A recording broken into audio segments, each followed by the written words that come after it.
6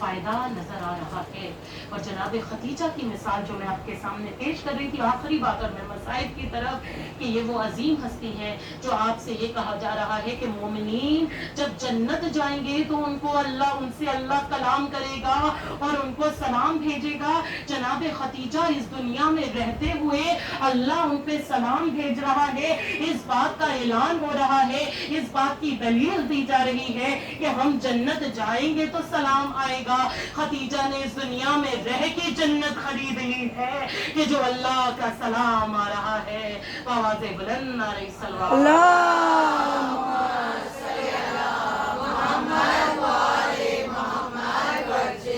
عزاداران اسلام کے دامن میں اس کے سوا کیا ہے؟ ایک مال خدیجہ ہے، ایک خون ابو کا۔ عزاداروں، یہ وہ قیامت کے ایام ہے کہ جب قافلہ کربلا سے کوفہ اور کوفے سے شام کی جائے روانہ۔ آج 19 محرم ہے، مومنین کے دل بہت نرم ہوتے ہیں، بہنیں بھی بیٹھی ہوئی ہیں، اللہ سب کے بھائیوں کو سلامت رکھے۔ اگر آپ یہ جملہ محسوس کر سکیں تو ضرور گریہ کریے گا، اور اللہ اپنے گریے کو جناب زہرا کے گریے کے ساتھ شمار کرے۔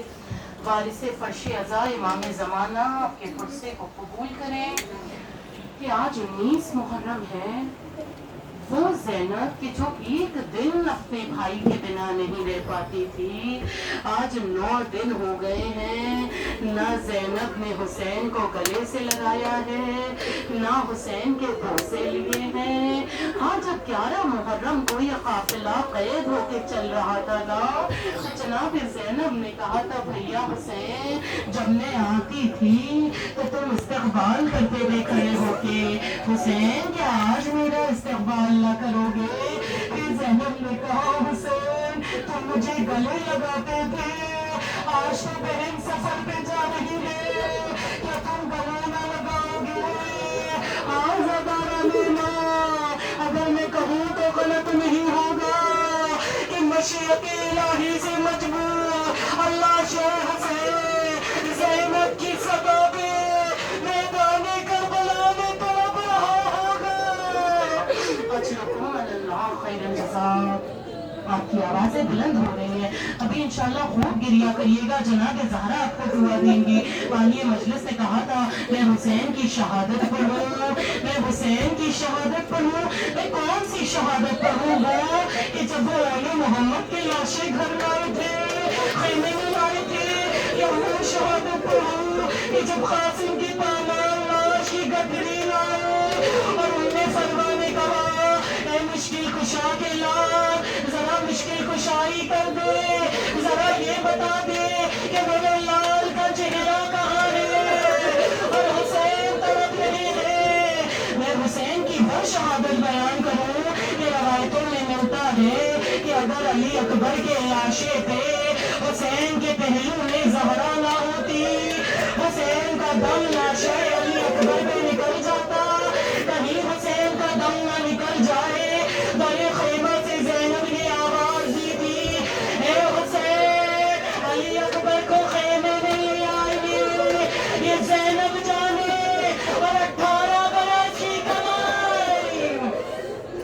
یا پھر اس عباس کی ذکر کروں کہ جس کے لاشے پہ حسین چیخے مار مار کے رو رہے تھے کہ اے عباس آپ نہیں رہے تو دشمن آپ کے مولا کا مذاق بنا رہے ہیں۔ ادھر حسین دہاڑے مار کے روتے تھے، ادھر یہی تالیاں بجا بجا کے ہنستے تھے کہ اے حسین اسی عباس کے سہارے کربلا آئے تھے، اسی کے سہارے سے گالیوں کو لائے تھے، لیکن ہاں آج وہ شہادت پڑھوں گی کہ جہاں پہ کربلا کے میدان میں صرف ایک ماں ہے، اور جو میدان کربلا میں حسین کا سر اپنی گودی میں گڑا رہی ہے۔ اجرکم اللہ خیر الجزاء۔ بس ایک دو منظر آپ کے سامنے اور مجلس کو تمام کیا، ایک وہ منظر نظر آیا کہ دو لاشیں میدان کربلا میں ایسے نظر آئے ہیں کہ جو زندگی میں بھی پامال ہوئے ہیں اور جو عصر عاشور کے بعد بھی پامال ہوئے۔ ایک آپ جانتے ہیں جناب قاسم کا لاشا ہے، دوسرا حسین غریب کا لاشا ہے۔ یہ وہ وقت تھا کہ جب آپ گھوڑے سے گرے ہیں، آپ محسوس کرتے جائیے گا، انشاءاللہ آخر میں آپ کا دلیہ ضرور قبول ہوتا رہے گا۔ جب حسین گھوڑے سے گرے تو کسی کی ہمت نہیں تھی کہ کوئی حسین کی طرف آتے دیکھے کہ حسین مر گئے یا زندہ ہے۔ ایک لعین نے کہا کہ چلو خیموں پہ حملہ کر دے۔ یہ سننا تھا کہ امام حسین نے نکلتے ہوئے دم میں اپنی پوری طاقت کو سمیٹا۔ اب اس وقت حسین اتنا کمزور ہے کہ جسم کا خون بہہ چکا ہے، زخموں سے چور چور ہے، لیکن جہاں خیموں کا نام آیا ایک مرتبہ تلوار ٹیک کے کھڑا ہوا۔ علی کے لال نے پھر حملے کیے لیکن جسم میں قوت کم تھی۔ ایک مرتبہ آواز آئی، بس حسین تلوار تو میان میں رکھ لیجئے۔ تلوار کا میان میں رکھنا تھا۔ ہر کسی نے حسین پہ حملے کیے، کسی نے نیزے مارے، کسی نے تیر مارے، کسی نے پرچیاں ماری، کسی نے پتھر مارے، کہ جس کے پاس کچھ نہ تھا اس نے ریت اٹھا کے اور زہرا کے لال کے زخموں کے اجرکم اللہ خیر جزا۔ آزاداران ایمان، یہ وہ وقت تھا کہ ابھی حسین کا دم نکلا نہیں تھا۔ حسین نخاہت میں میدان کربلا پہ نیم کھلی ہوئی آنکھوں سے اپنے خیموں کی طرف دیکھ رہے تھے کہ آخری مرتبہ سکینہ کو دیکھ لے، آخری مرتبہ زینب کو دیکھ لے۔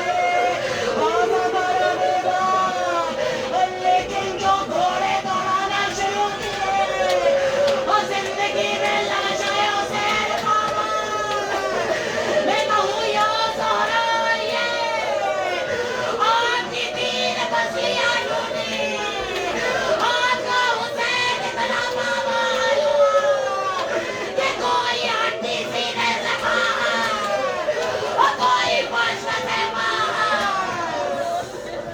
اجرکم اللہ خیر جزا۔